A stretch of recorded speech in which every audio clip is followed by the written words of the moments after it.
Welcome back to Oak and Ink Stories. Tonight, we are visiting a sunny garden where three little kittens are trying very, very hard to stay tidy for their mother's tea party. We are going to meet Mittens, Muppet, and a very round kitten named Tom.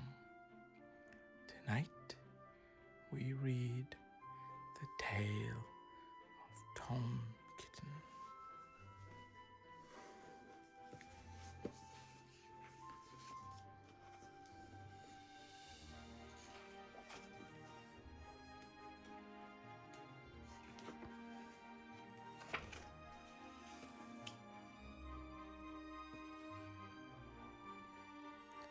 Once upon a time, there were three little kittens, and their names were Mittens, Tom Kitten, and Muppet. They had dear little fur coats of their own, and they tumbled about the doorstep and played in the dust. But one day, their mother, Mrs. Tabitha Titchett, expected friends to tea. So she fetched the kittens indoors to wash and dress them before the fine company arrived. First, she scrubbed their faces. This one is Muppet. Then she brushed their fur. This one is Mittens. Then she combed their tails and whiskers. This is Tom Kitten.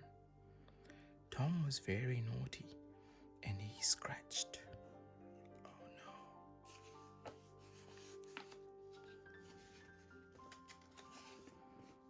no. Mrs. Tabitha dressed Muppet and Mittens in clean pinafores and tuckers. And then she took all sorts of elegant, uncomfortable clothes out of a chest of drawers in order to dress up her son, Thomas. Tom Kitten was very fat, and he had grown several buttons burst off. His mother sewed them back on again. When the three kittens were ready, Mrs. Tabitha unwisely turned them out into the garden to be out of the way while she made hot buttered toast. Now keep your frocks clean, children. You must walk on your hind legs. Keep away from the dirty ash pit, and from Sally Hennypenny, and from the pigsty, and the puddle ducks. Muppet and Mittens walked down the garden path unsteadily. Presently, they trod upon their pinafores and fell on their noses. When they stood up, there were several green smears.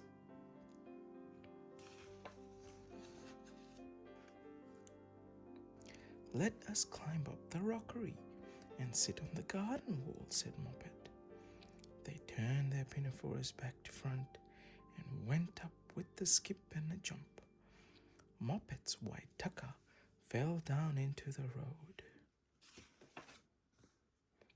Tom Kitten was quite unable to jump when walking upon his hind legs in trousers.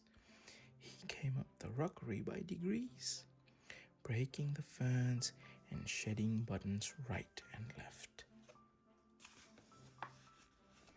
He was all in pieces when he reached the top of the wall. Muppet and Mittens tried to pull him together. His hat fell off, and the rest of his buttons burst. While they were in difficulties, there was a pit-pat, puddle-pat, and the three puddle ducks came along the hard, high road, marching one behind the other and doing the goose step. Pit, pat, paddle, pat, pit, pat, waddle, pat. They stopped and stood in a row and stared up at the kittens. They had very small eyes and looked surprised. Then the two duckbirds, Rebecca and Jemima Puddle Duck, picked up the hat and tucker and put them on. Mittens laughed so that she fell off the wall. Moppet and Tom descended after her. The pinafores and all the rest of Tom's clothes came off on the way down. "Come, Mr. Drake Puddle Duck," said Moppet. "Come and help us to dress him. Come and button up Tom." Mr. Drake Puddle Duck advanced in slow sideways manner and picked up the various articles.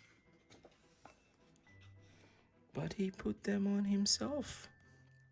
They fitted him even worse than Tom Kitten. "It's a very fine morning," said Mr. Drake Puddle Duck. He and Jemima and Rebecca Puddle Duck set off up the road, keeping step, pit pat paddle pat pit pat waddle pat. Then Tabitha Twitchit came down the garden and found her kittens on the wall with no clothes on.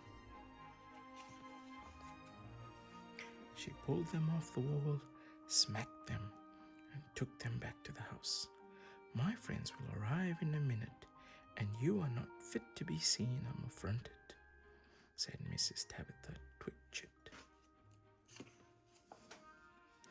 She sent them upstairs, and I'm sorry to say she told her friends that they were in bed with the measles, which was not true.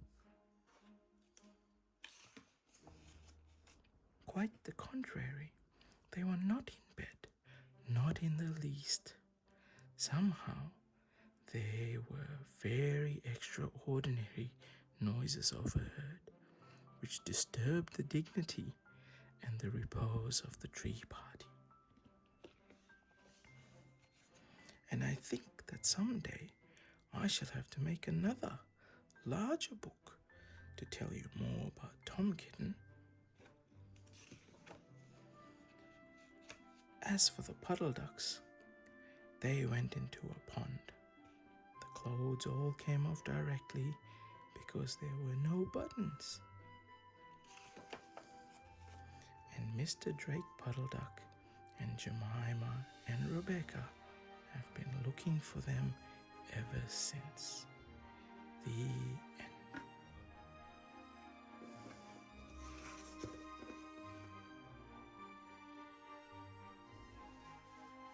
And though their fine clothes were lost to the ducks, the kittens are safe and warm upstairs now.